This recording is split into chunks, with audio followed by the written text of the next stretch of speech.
Bem, colegas, nós viemos aqui todos a convite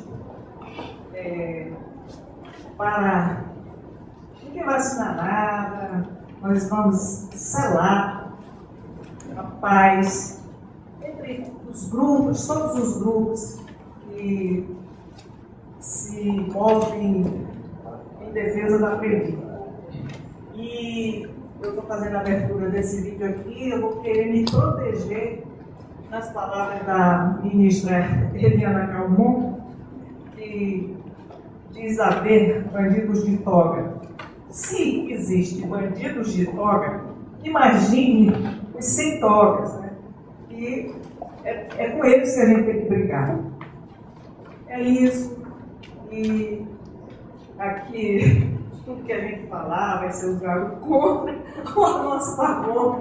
Tem uma câmera ali. Então, vamos ficar na paz, né?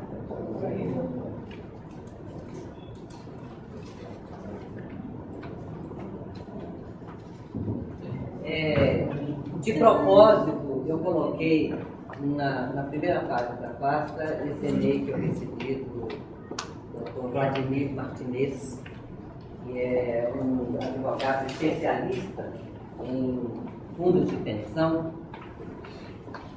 Ele me respondeu a um e-mail muito singelo que eu fiz perguntando: nós todos estamos preocupados com retirada de patrocínio. O que o senhor pensa a respeito? Ele pegou e respondeu esse e-mail. Ele diz, acho que tem alguns aí que estão sem esse e-mail. Quando escrevi o meu livro Retirada de Patrocínio, e até hoje, 2012, sempre estranhei um tema de tão grande relevância ser disciplinado numa simples circular. É o que a gente sempre diz, né? Um assunto fundamental na vida de todos nós, uma circular que meia dúzia de pessoas fazem, né? Até hoje manifesto minha estupefação, pois as regras aplicáveis envolvem toda a estrutura organizacional da Previdência Complementar.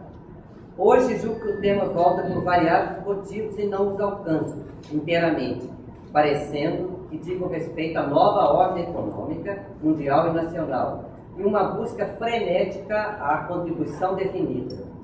A minuta reclama um estudo demorado e aprofundado, e infelizmente só poderei fazê-lo profissionalmente, pois, a meu ver, é a maior reforma da Previdência Complementar depois da Lei Complementar 109 de 2001. A grosso modo, de modo singelíssimo, estou apenas tentando responder a seu e-mail, me parece, de além anunciar aos quatro ventos que a retirada é possível, o que alguns desavisados não sabiam, a maior novidade é perceber-se certa facilidade para a dação da contribuição definida. Aqui eu acho que ele se equivocou, porque o grande risco é a dação do benefício definido, né? Julgo que é preciso criar regras de garantias quando da convenção inicial, da criação do plano de benefício, institucionalizadas na lei. O grande perigo, como a senhora diz, é historicamente o próprio da Previdência Complementar. Caso sua associação tenha algum interesse em ver o texto analisado, ponto a ponto, posso fazê-lo desde que solicitado na forma de um parecer fundamentado. Bem, isso aí significa que nós vamos pedir. Só que eu acho mais produtivo pedir depois que a resolução tiver sido publicada. Porque agora não em cima de uma minuta, em cima de uma minuta, pode não adiantar muito.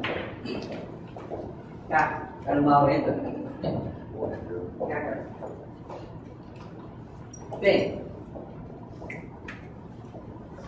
eu não vou contar toda a história da Previ, não, porque vocês conhecem, né? Esse trabalho é fundamentado nos resumos do Rui Brito. Ele fez uma condensação, está na íntegra na pasta, na mesma ordem das lâminas, né?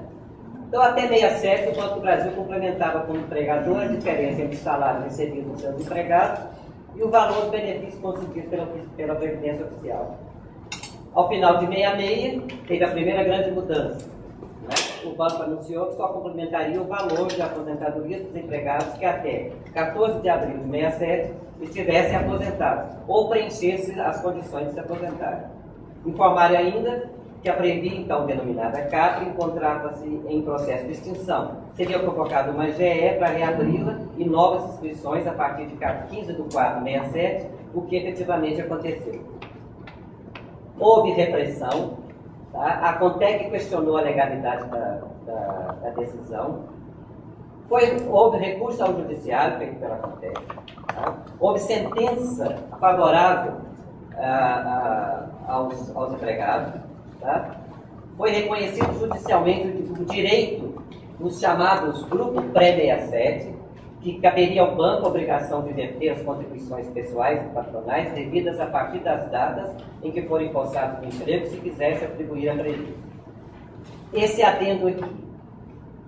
Na criação da Previ, a CONTEC reagiu, bem diferente do que ocorreu na década de 80, quando da extinção do plano de cargos e salários e a instituição de um interstício maior para a promoção, bem como a redução da diferença entre uma letra e outra, que o movimento sindical submetiu.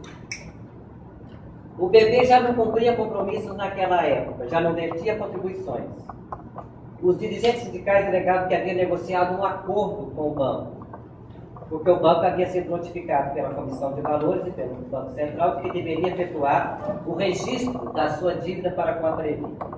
A direção do banco convocou então os dirigentes sindicais da Concafcud, representantes de empregados da Previ, para negociar a transferência dessa dívida para o plano de benefício, o nosso plano 1. O contrato, o que foi? O acordo, segundo os dirigentes sindicais, foi negociado secretamente durante 2 anos. Só foi conhecido por nós, associados, com a divulgação do fato relevante publicado em todos os jornais, onde o banco informava a constituição de reserva matemática garantidora do pagamento de complemento de aposentadoria devida aos associados da Previ, admitidos até 14 de 4 de 67.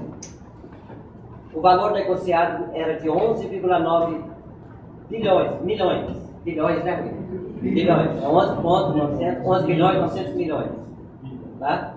O débito da dívida a ser transferida para a Previ ficaria reduzido a 5,870 bilhões.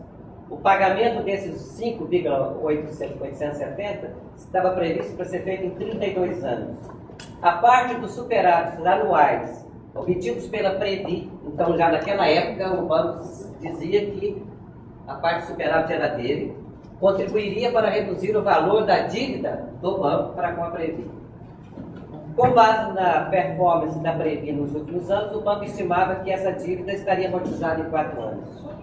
Os empregados, a partir da aprovação pelo Corpo Social do novo Estatuto, estavam participando do plano de contribuição definida, que é o Plano 2 previsto no futuro.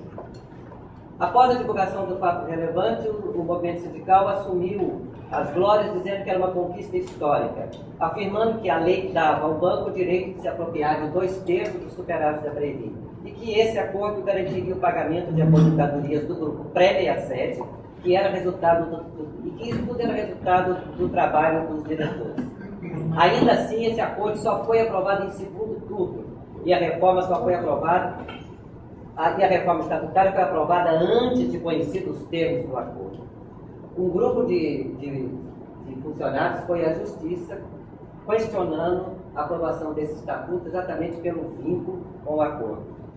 O banco transferiu, com esse contrato de 1997, mediante garantia de ressarcimento em 32 anos, o seu passivo previdenciário relativo à dívida de 10 bilhões 959 milhões 481.182, que moeda que era? 97? Já era real. O valor da dívida corresponde ao passivo do banco, transferido para a Previ, de 10 bilhões, foi reduzido a 5,884. O pagamento do saldo remanescente, previsto por 32 anos, foi quitado em aproximadamente 5 anos. As condições pactuadas. A cláusula terceira. O contrato BB Previ está nessa pasta lá na íntegra. O contrato é detido. 53% da despesa mensal do pagamento de complemento de aposentadoria dos integrantes do grupo pré-67. Como contribuição amortizante antecipada, cláusula 4 e 7, facultava ao banco o pagamento antecipado dessas contribuições a título de amortizantes antecipados, mediante a utilização de 2/3 dos superados apurados do balanço da Previ. Como contribuição extraordinária a remunerar o custo de oportunidade do dinheiro desembolsado, sempre que o banco deixar de recolher contribuição antecipada, se essa for inferior à diferença entre o total das despesas com o pagamento do complemento de aposentadoria para os integrantes do grupo, sempre que é grupo pré-67. A cláusula 8ª, vocês podem ver aí, quando o montante creditado ao banco como contribuição amortizante antecipada for igual ou superior ao valor das reservas a amortizar, e enquanto perdurar essa situação, o banco ficaria dispensado de efetuar as suas contribuições amortizantes ordinárias, antecipadas e extraordinárias. Com esse acordo vendido pelos dirigentes sindicais que negociaram com a administração Ximenes, no governo FHC, foi inaugurada a era que perdura até hoje da capitalização do banco com recursos retirados das reservas da Previ. Apenas o abatimento inicial de 5 bilhões concedido em 24 de dezembro, atualizado pelo IGPDI até junho de 2004 e a partir de então pelo INPC, acrescido de juros de 6%, em maio de 2012 atinge 38,4 bilhões. A planilha está logo em seguida. Em 2002, ao serem defenestrados pelo interventor, os que ocupavam o cargo na diretoria da Previ, eles publicaram um documento que se chamou Verdades e Mentiras sobre a Intervenção da Previ, onde eles confessam que esse acordo foi firmado para evitar a falência do banco. Claro que é uma afirmativa questionável, né? Após a rejeição do acordo em primeiro turno, o banco divulgou em 20 de julho um fato relevante, afirmando dispor de créditos tributários decorrentes de prejuízos fiscais, no valor estimado da dívida que precisava, né, da Previ, 11 bilhões. Não foi possível conhecer o valor integral das amortizações antecipadas até junho de 2005, quando foi suspenso o pagamento de tais contribuições, porque as contribuições amortizantes antecipadas se equiparam às reservas a amortizar, conforme prevê a cláusula 8ª. Em 2000, o diretor fiscal interventor foi nomeado para aplicar a paridade contributiva ao plano de benefícios e determinou ilegalmente o levantamento dos superados do plano em 15 de dezembro e fechou o balanço da Previ em 15 de dezembro, apurando um valor de 5,726 bilhões. Desse total, o interventor mandou abater 3 bilhões de reais para elevar as reservas matemáticas para a implantação da paridade. Dividiu em duas partes, 1,5,4 bilhões, sendo uma para o patrocinador e outra para participantes do plano. Mandou retirar do saldo atribuído ao patrocinador 2,273 bilhões, a quantia de 2,209 para crédito do banco na conta contribuições amortizantes antecipadas. O saldo de 63 bilhões do patrocinador e o de 354 mil dos empregados foi contabilizado no fundo de paridade. Já passou aquela notinha da planilha, né? Ora, a primeira observação é que a paridade contributiva, que foi fixada no artigo parágrafo 3º do artigo 202, a ser implantada em 2 anos na forma do artigo 5º da emenda complementar número 20, não se aplicava ao nosso plano de benefício. Por quê? Era um plano fechado em 97, era um contrato, quem é advogado aí sabe, o ato jurídico perfeito, depois que você encerra, você não poderia mexer mais. No entanto, eles mexeram. O plano de benefício estava fechado desde 24 de dezembro de 97, vedado as novas admissões, conforme artigo 47 do Estatuto vigente. Por esse motivo, o diretor fiscal não poderia mandar apartar superados de 3,8 bilhões de reais. E os diretores da Previ que acataram sua determinação deveriam responder por gestão temerária. A segunda observação é que 2,209 bilhões de reais, do que o diretor fiscal mandou acreditar no banco, como amortização antecipada da dívida, foi questionado por ações judiciais, nós somos a justiça, com obtenção de liminar, motivo porque ficou retido na conta Fundo de Paridade até novembro de 2005, quando seu valor era de 5 bilhões. Nessa ocasião, houve um novo acordo, tá? E foi celebrado um acordo para sua liberação a crédito do banco em contribuições amortizantes antecipadas. Acordo de 2006, sob a condição do banco contribuir com 2,8 para a elevação das reservas matemáticas em decorrência da redução da parcela prevista. Tá? E existe ação judicial questionando também a parcela prevista. Antes do acordo, os empregados e patrocinadores, a direção da Previ, todos eles eram liberados pelo banco com salário que fosse efetivo, acrescido de comissão de função. Na alteração estatutária decorrente do acordo, passaram a ser remunerados a débito do plano em valores equivalentes ao cargo de direção do banco. As distorções ocasionadas por esse acordo constituem a causa de irregularidades que descaracterizaram os objetivos das entidades fechadas de previdência complementar, patrocinada como fundo de pensão sem fins lucrativos, na mesma medida que favoreceu o enriquecimento sem causa do patrocinador. Cite-se como exemplo a resolução 26, que instituiu, sob eufemismo de reversão de valores, a devolução ao patrocinador das contribuições por ele repassadas. Vamos aqui agora.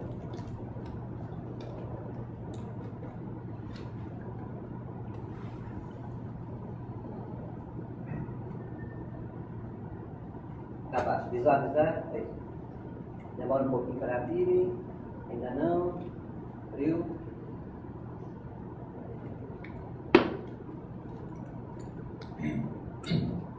Não é isso não, está abrindo aqui errado. Aí.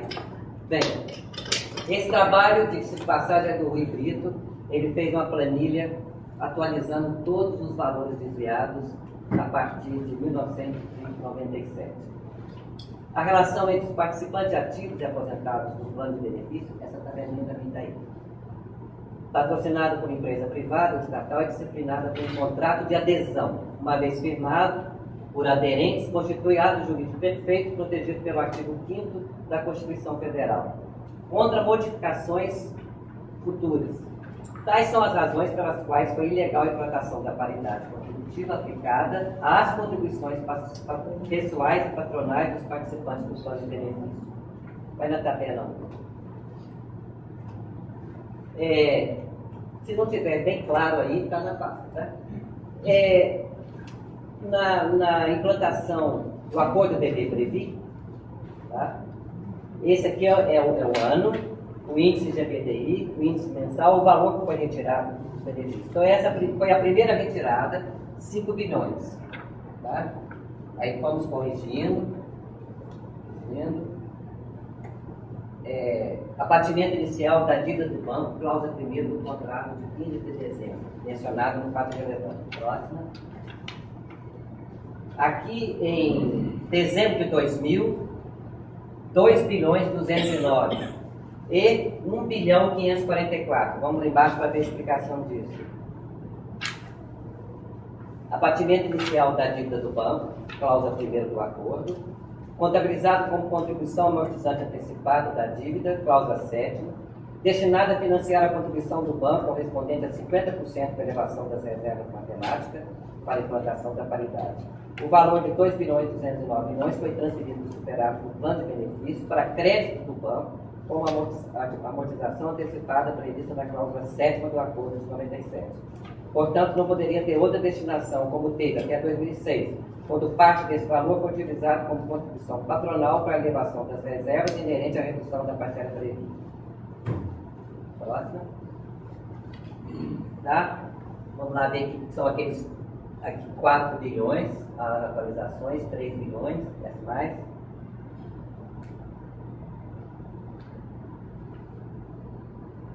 Abatimento inicial da dívida do banco, como já foi dito, destinado à contribuição do banco da implantação da paridade. Vamos chegar lá na última. Próxima. Baixa tudo para ver se acabou. Acabou. Então aqui, levanta. Mas não, lá no final da planilha. Os valores desviados do Banco do Brasil, a soma desses 38, mais esses 10, mais esses 7, aqui, até 31 de 12 de 2011, 58 bilhões, 148, 690. Isso o banco já levou da frente. Volta lá no nosso PowerPoint.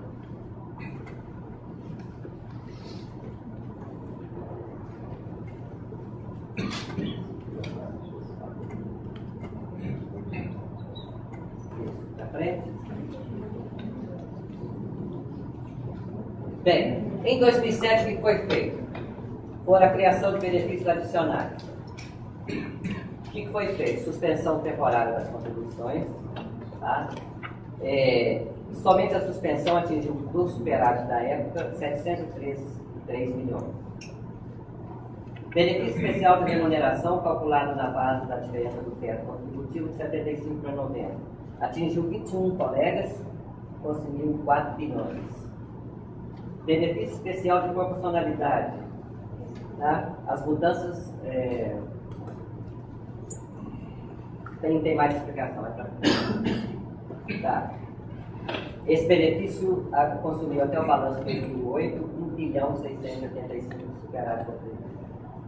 Renda certa, 33 milhões, sendo que há colegas que receberam 1.700.000, 1,5 milhão. Os benefícios criados a partir do superávit: 703 bilhões para suspender contribuições, 4 bilhões para o fundo de remuneração, 1 bilhão para a proporcionalidade, 33 por renda certa, 6 bilhões no total. No balanço do BB de 2008, beleza, balanço do BB de 2008, o banco dizia o seguinte: se forem interpretadas por entidades de classe e associações, ações judiciais que questionam a legalidade da Resolução 26. Ações judiciais da Federação, da FPB, do Sindicato de Brasília, tá? Tendo em vista as diversas ações movidas em relação à Resolução 26, o Banco do Brasil entende que, embora essa norma tenha esclarecido algumas questões que vinham sendo discutidas até então, principalmente com referência aos valores a serem atribuídos a patrocinadores e participantes quanto à existência do superávit nas entidades, essa resolução não altera as definições existentes na regulamentação vigente, não tendo, portanto, efeito sobre a necessidade de registro de ativos e passivos atuariais. O banco dá essa explicação. Bom, no balanço de 2009, o banco diz que 12 bilhões foi transferido para ele, sendo que 7 em 31 de 12 de 2008, conforme cálculos atuariais requeridos pela deliberação 371 da CVM. Agora ele diz uma coisa interessante: sua realização ocorrerá obrigatoriamente até o final do plano e entende-se por final do plano a data que for pago o último compromisso, pensão do plano 1. E aqui que está a gravidade: poderão ocorrer realizações parciais desse ativo atuarial, condicionado ao atendimento dos requisitos dispostos na Lei 109 e na Resolução 26. No balanço de 2010, o banco já registra 14 bilhões e 609. Está tudo aí, esses balanços também mais detalhados. Vamos para frente. A Previ em 2010. O plano 1 já tem muito aposentado, que representa grande desembolso com pagamento de benefícios. Essa característica contribuiu para a redução do ativo líquido em 3,3 bilhões. Isso é a Previ dizendo lá no relatório. Tá? Mas que a saída de recursos para pagamento foi bem maior do que a entrada das nossas contribuições. Aí ela apresenta em 2010 o patrimônio dela e a reserva especial para a redução do plano. Em 2010 era 17 bilhões. Tá. Aí vem o que diz a Resolução 26, que eu vou passar rapidamente, porque além de ter cópia aí, vocês sabem. Pode para frente. Tá? Aí. Em relação aos planos de benefícios patrocinados pelos entes, aplicado no artigo 1º da Lei 108, a utilização da reserva especial para melhoria de benefícios deverá citar sobre a forma de benefício temporário, não incorporar o de benefício mensal. Então, ele diz que tem que ser temporário. Então, está sujeito a acabar. Então, isso em 2009, nós éramos 86.473 aposentados e pensionistas e ativos do plano 1. Tá, agora aqui em 2011, no último balanço da Previ, nós somos 119 no total entre aposentados, ativos externos. Balanço 2011, os outros créditos estão aqui. Transferência do patrimônio. No exercício, saldo inicial de 141, 133 no final. Olha para frente, esses balanços estão todos aí.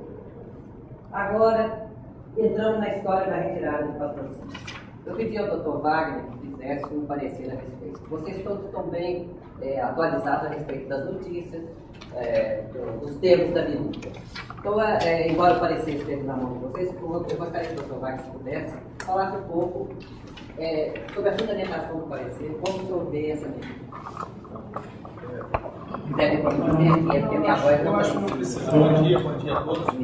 Na realidade, os fundamentos que foram suscitados aí para a gente analisar a juridicidade ou antijuridicidade dessa minuta de resolução passam principalmente pela questão do ato jurídico perfeito e do direito adquirido. Esses são os dois institutos que são mais invocados no parecer, porque na realidade a minuta, da forma como ela está redigida, ela permite a alteração de uma relação jurídica que já se consumou no passado. E as pessoas que ingressaram no plano 1, por exemplo, e isso é defensável também em relação aos demais, mas eu estou enfatizando o plano 1 por ser de muito maior clareza a visualização do que é um ato jurídico aperfeiçoado no passado. As adesões ocorreram lá atrás, numa época em que não havia nenhum regulamento, nenhuma norma jurídica que permitisse a retirada de patrocínio. Faz parte do contrato, portanto. E os contratos que foram celebrados no passado não podem ser alterados nem por lei posterior, quiçá por uma resolução. Eu não pretendo aqui dizer que a retirada de patrocínio é impossível, porque ela é citada, como os senhores sabem, na própria Lei Complementar 109. Ela é citada como algo viável e que pende de regulamentação. A questão é que essa regulamentação não pode alterar uma relação jurídica consumada, porque essa relação gera direito e esses direitos não podem ser violados por uma resolução posterior. Essa é a questão, é a mudança da regra no meio do jogo. Essa é a questão crucial que está enfocada no parecer. Já há um mandado de segurança questionando preventivamente a minuta da resolução. Esse mandado de segurança foi impetrado pela AFPB e está pendente de análise do pedido liminar. Na realidade, o que se pretende é a salvaguarda dos direitos daqueles que ingressaram antes da existência dessa resolução, se aprovada for como se encontra, e principalmente o impedimento de apropriação da reserva de contingência. Esses são os dois pontos que estão sendo articulados no mandado de segurança que está em trâmite aqui na 4ª Vara Federal de Brasília, que foi ajuizado preventivamente contra essa medida que está sendo cogitada. Tem algum outro ponto? Sobre a resolução 26, existe um mandado de segurança cujo número parece que está disponível aí também no material distribuído, que apareceu ainda há pouco. O processo tramita aqui em Brasília, teve sentença em primeiro grau, talvez alguns até se lembrem desse mandado de segurança ajuizado pela Federação e pela Pramif, contra o CGPC, especificamente em razão da resolução. O que se questionava no mandado de segurança, se questiona até agora, é que o CGPC exorbitou a função de regulamentar, né? Ao prever a apropriação de superávit pelo patrocinador, ele foi além daquilo que era objeto de regulamentação. Como todos sabem, a lei complementar ela fala em revisão de plano, não especifica o que seria essa revisão de plano, e só pode ser uma coisa, majoração de benefícios ou suspensão de contribuições. Revisão de plano só comporta essa interpretação, até porque é plano de benefícios, então não pode alterar nada em relação ao patrocinador, apenas em relação ao beneficiário, senão não seria alteração, revisão de plano de benefício. Então o que se questiona no mandado de segurança é que o Conselho de Gestão da Previdência Complementar teria ido além, teria exorbitado uma função de legislar sobre a matéria. A lei não prevê a apropriação de superávit. A resolução 26 é que passou a prever. E essa matéria, por não ter sido tratada textualmente na lei, não poderia ter sido objeto de regulamentação na resolução. É isso que se questiona. A sentença em primeiro grau, ela entendeu não ser cabível o questionamento de uma resolução por intermédio de mandado de segurança. Parece que o enfoque não foi o mais adequado, porque a questão aí é a seguinte: não se está a questionar a resolução em tese. O que se está a questionar é a medida que cabe ao CGPC no ato de regulamentar. Quer dizer, o que cabe ao CGPC à época, né, fazer? É detalhar aquilo que a lei já prevê ou prever o que a lei não cita, não menciona? não é a segunda opção, sem sombra de dúvida que não. Então a gente não está questionando a resolução em tese. Foram opostos embargos declaratórios contra essa sentença, que não enfocou exatamente o que se pretendia no mandado de segurança, a sentença se revelou omissa nesse aspecto, e os embargos estão concluídos para julgamento aqui pela Vara Federal de Brasília também. Então, acho que essas informações eram importantes até para nortear os aspectos que vão ser abordados daqui para frente. Né? Tem mais algum ponto que necessite ser esclarecido? O está à disposição. Foi não. A resolução 26 em si, ela não é nociva, ela é até benéfica. Tem aspectos favoráveis. O que importa é uma cláusula da resolução. Então, a pergunta é se foi tentado derrubar toda a resolução, Não. só os pontos. Apenas o ponto que significa a ultrapassagem ao limite de regulamentar. Né? Então, a resolução como um todo não está sendo questionada. Como você bem disse, a lei não define o que seja revisão do plano. Então, revisão do plano, em cabeça de cada um, pode ser mil coisas. E aqui tem um ponto que eu acho que é desfavorável a nós. O Martinez, que está aqui citado pela Isa, ele tem um livro que trata do assunto, e nesse livro ele fala que revisão do plano pode incluir, inclusive, devolução de contribuições. Ora, a hora que ele diz que revisão do plano pode incluir devolução de contribuições, ele abriu as portas para o patrocinador ter suas contribuições devolvidas também. Porque se é devolução de contribuição, devolve a quem? A quem contribuiu. E o patrocinador contribuiu. Então, eu acho que esse é um ponto fulcro, é o fulcro da questão, certo? Então, eu acho que o trabalho seria buscar outros doutrinadores que tenham opiniões diferentes para barrar, porque senão escancara a porta. E é o que veio acontecer desde 97. Na verdade, a gente está reclamando agora da resolução 26, mas ela oficializou o que vem sendo feito desde 97, como o Rui Brito muito bem colocou. Olha, já que você alertou para isso, não vamos mais pedir parecer nenhum a Vladimir. Nem alardear esse autor aí que não nos interessa. Há uma questão conceitual. A lei, ela fala em revisão do plano de benefícios. Rever plano de benefícios só pode afetar a quem? Beneficiários. Nunca o patrocinador. Então essa é uma questão conceitual. Portanto, revisão de plano de benefícios só pode implicar suspensão de contribuições ou majoração de benefícios. Não tem outra. Eu tenho...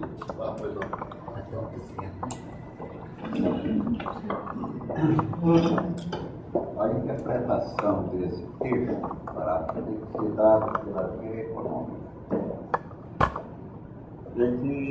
E eu posso dar o meu testemunho pelo seguinte: um dos legisladores que fez a lei, na época era deputado federal, e quem levantou essa questão fui eu. É que, sob o enfoque econômico, a empresa atua como um repassador de custos aos preços. Então, por isso, quando se discutia a questão da redução da contribuição, se previu a redução da contribuição do patrocinador. Por quê? Porque o legislador admitiu que, reduzido o valor da sua contribuição, ele repassaria o benefício para o consumidor, reduzindo custos.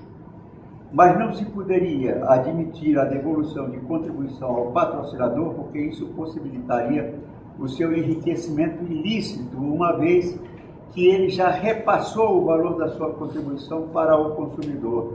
O patrocinador não fica com o ônus da sua contribuição. Então ele não poderia receber de volta uma contribuição que ele não pagou. O associado, até como assistido, sim, porque esse não tem para que repassar a sua contribuição, esse fica com o ônus da contribuição. Então, por esse motivo, é que a lei não é omissa. Ela prevê para o patrocinador a redução da sua contribuição, mas, muito justamente, ela não podia prever a devolução ao patrocinador de uma contribuição que ele já repassou a terceiros. Quando ele repassa a terceiros a sua contribuição, ele zera os seus custos.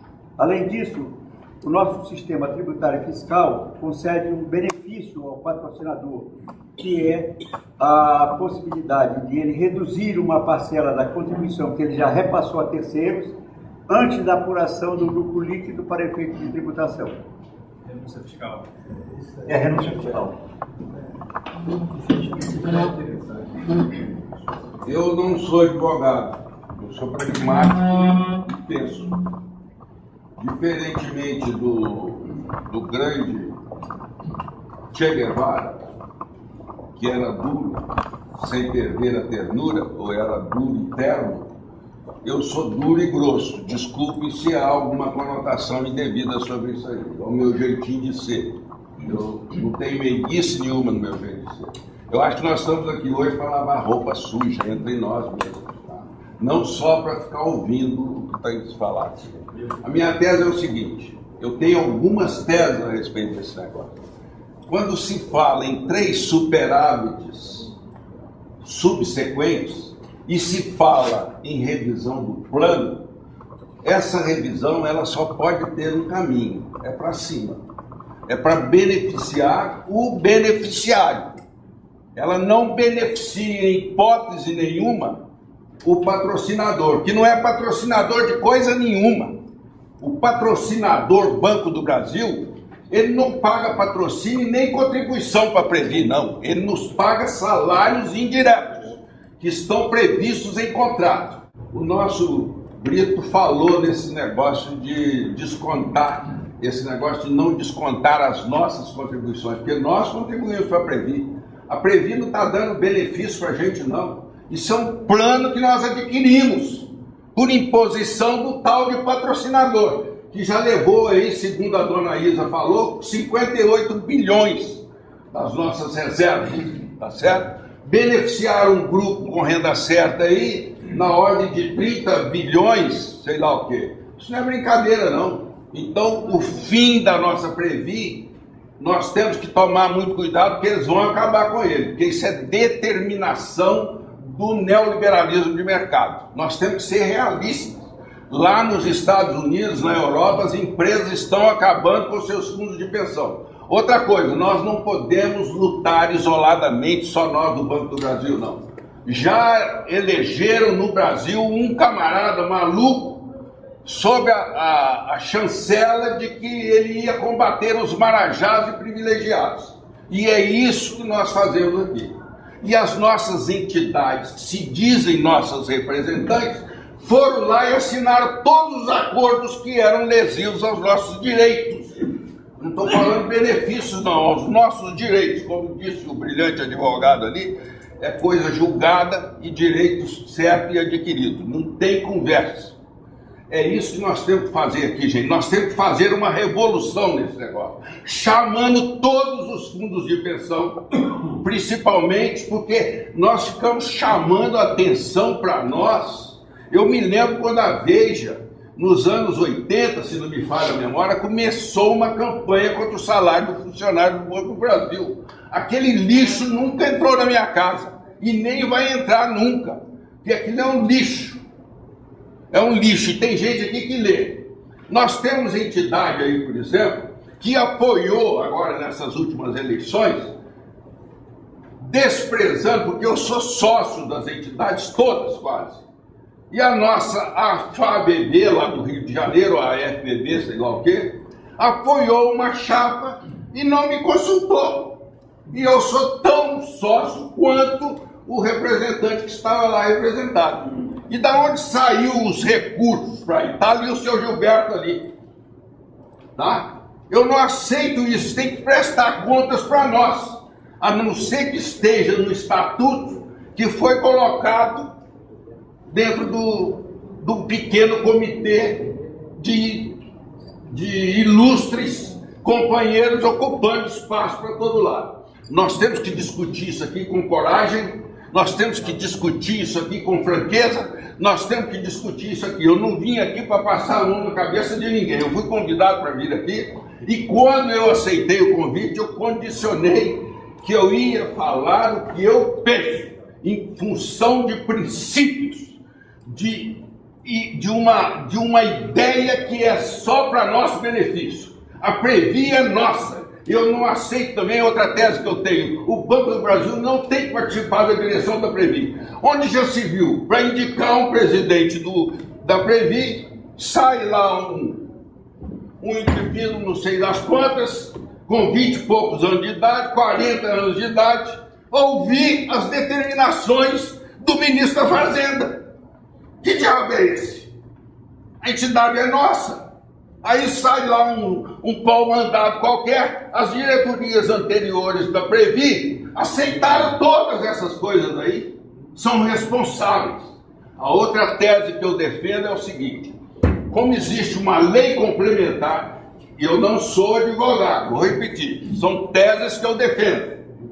Como existe uma lei complementar e surge na calada da noite, nos subterrâneos do poder, um diabo de uma resolução, que é uma norma reguladora, e determina essa diretoria, outro dissenso que eu tenho com o meu querido amigo Pará, porque diz o seguinte: o pessoal, o administrador tinha que seguir a orientação da 26. Absolutamente não.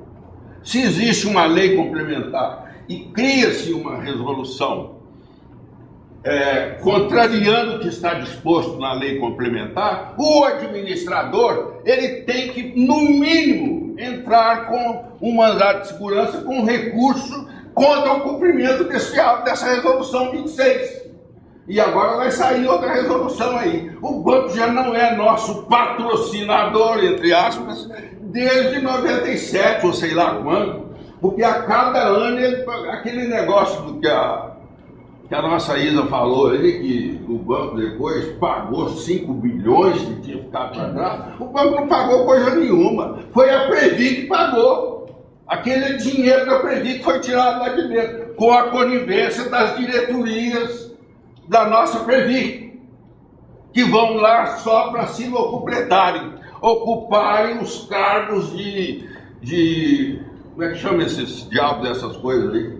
Conselho disso, conselho daquilo. Tem gente que ganha 80 mil reais, 35 mil de aposentado. Que diabo é esse? Que diabo é esse? E esse pessoal compactou com isso. Então, para mim, cometeram crime de responsabilidade, porque o administrador não pode se omitir e não pode deixar de cumprir aquilo que é lei. Eu contestei aquele moço lá da diretoria da Previ, que é um pau mandado, uma figura sinistra que nós temos aí, aquele tal de Paulo Vitor, lá em Porto Alegre, quando ele foi fazer aquela mise-en-scène de apresentar aqueles resultados da Previ, para falar que eles estão contribuindo para a sociedade, não sei lá mais o quê. Estou até com a boca seca. Falar em boca seca, Luizão, vamos garantir a fala de todo mundo? Não, pera um pouquinho. Depois nós vamos discutir. Pera um pouquinho. Eu não vim aqui para ouvir isso, não, porque eu já sabia tudo. Com certeza. Não vim, eu sabia tudo, já sabia tudo disso aí. Eu quero terminar sobre a diretoria da Previ. Essa Ana Passo, que coisa mais ridícula.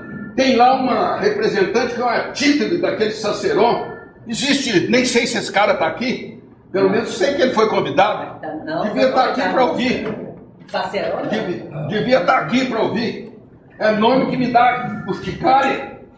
Por enquanto é isso aí que eu gostaria de falar. Obrigado. Olha, nós temos um dia só.